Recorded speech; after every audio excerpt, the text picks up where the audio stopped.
बात कर रहा हूँ। प्रोफेशनल डिग्री का मतलब होता है MCA, BCA, MTech, MSc, ठीक है, MBA, ये प्रोफेशनल डिग्रीज है। आप सबको ये ध्यान रखना कि अगर आप प्रोफेशनल डिग्री अगर आपने चूज किया है करियर में, तो प्रोफेशनल डिग्री का मेन मोटिव होता है कॉर्पोरेट वर्ल्ड। इसका मेन मोटिव ये नहीं होता कि पढ़ लिख के जाना सीधे सरकारी में है। सरकारी जाना है तो BSc BCom ये कर लो, बस एकदम सबसे सरल तरीका बता, BSc BCom BA करके सरकारी में जाओ। लेकिन अगर प्रोफेशनल में आप आए हो, प्रोफेशनल डिग्री आप ले रहे हो, तो आपको ये चीज़ ध्यान रखनी है कि आपको एक कॉर्पोरेट लेवल पे बड़ा पद चाहिए। और कॉर्पोरेट लेवल पे ध्यान रखिएगा, बड़ा पद आपको कब मिल सकता है? कॉर्पोरेट लेवल पे ध्यान रखिएगा, बड़ा पद आपको तभी मिल सकता है जब आप उस कॉर्पोरेट लेवल के नफ्स को पहचानिए कि कॉर्पोरेट लेवल कैसे पैसा ज़्यादा दे रहा है। उदाहरण के तौर पे अगर मान लीजिए कि आप में से कई लोग बिजनेस करना स्टार्ट करना चाहते हैं, या कई लोग जो वो एक्टर बनना चाहते हैं, कई लोग मान लीजिए कि डॉक्टर इंजीनियर बनना चाहते हैं, जो कि सब प्रोफेशन है ध्यान रखिएगा, या CA बनना चाहते हैं, तो पहले आपको इंडस्ट्री की नफ्स पहचाननी पड़ती है कि इंडस्ट्री क्या डिमांड करती है आपसे CA के रूप में। मेरी बात थोड़ा सा लास्ट में सुनिएगा, आप एक बीच वाले थोड़ा सा परेशान हो गए, आप ध्यान से सुनना, ऐसे ऐसे कर रहे हो, सीधे बैठ रहे, ठीक है। बड़ी इंपॉर्टेंट बात बता रहा हूँ, हालांकि मालूम है जो समझ में नहीं आती किसी को। अगर आपको इंजीनियर बनना है तो आप पहले ये देखिएगा कि समाज इंजीनियर से क्या डिमांड करता है, मैं पैसा कैसे बनाऊँ।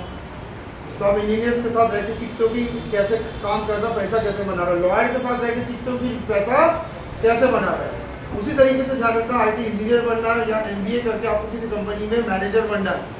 आप ध्यान रखिएगा, पढ़ने के साथ साथ आप उन लोगों के साथ रहकर ये भी सीखिए कि सक्सेसफुल कैसे बना जा रहा है। कोई ऐसा फ्रेंड बनाइए जो सेक्टर में है, पहले उसको गुरु टाइप का बना ले, उसके साथ काम करिएगा, तो आप देखेंगे कि आपको खुद ब खुद ये समझ में आएगा कि आप किस तरीके से डेवलप होंगे, उस सेक्टर से पैसा कैसे निकालें। क्योंकि ध्यान रखना, डॉक्टर बनना आसान है, पैसा निकालने के लिए आपके पास वो बुद्धि होनी चाहिए जो आप किसी सीनियर बंदे के साथ रह के सीख सकते हैं। तो हमेशा आप अपने लेवल पे एक गुरु भी बना लीजिएगा जो आपको सेक्टर की बहुत अच्छी जानकारी दे सके। और ये ध्यान रखिएगा, जब तक कैरियर में कामयाबी आप नहीं आ पा रहे हैं, फालतू दोस्त नहीं बनाएंगे। और ये फेलियर्स को तो अलग करो, जो तुम्हारे फेलियर तो उससे ना मिलना भी बंद करो मिसाल फेलियर साथ। क्योंकि जो फेलियर जिनके साथ आपका रोज मिलना, ये फेलियर ही सबसे ज़्यादा आपके दिमाग को चाट रहा है। आपको मैं बता दे रहा हूँ, आप फेल क्यों हो रहे हो? माँ बाप ने पढ़ाने में कोई कमी नहीं छोड़ी थी, सब सुविधा दी थी, तुम घूम किसके साथ रहे हो? वो साला फेलियर जो कुछ नहीं जिंदगी में कर सका, जो खुद दिक्कतें कर रहा उसके साथ आप घूम रहे।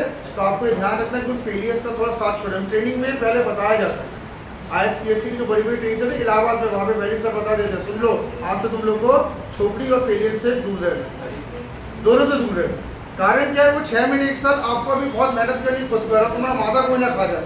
तो पता चलो तुम्हारा टीचर मेहनत कर रहा है तो तुम वहाँ मादा खिलवा के आ रहे हो अपना, और फिर कह रहे हो सर मुझे नहीं करना, सर मैं तो खुश हूँ ऐसे ही, ठीक है।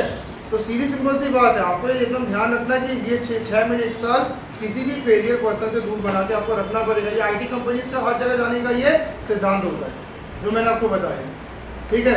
और अगर आपको इस सिद्धांत में विश्वास ना हो तो एक फेलियर के साथ घूम के देख लीजिए कि आप खुद फेल ना हो जाए।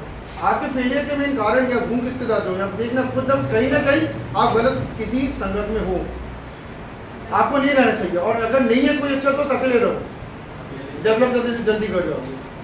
पर जब तक पैरों पे खड़े रहो तब तक थोड़ा सा सोच समझ के दोस्ती करो, क्योंकि पूरा लाइफ स्पॉइल होता है आपका, पूरा लाइफ स्पॉइल हो रहा है।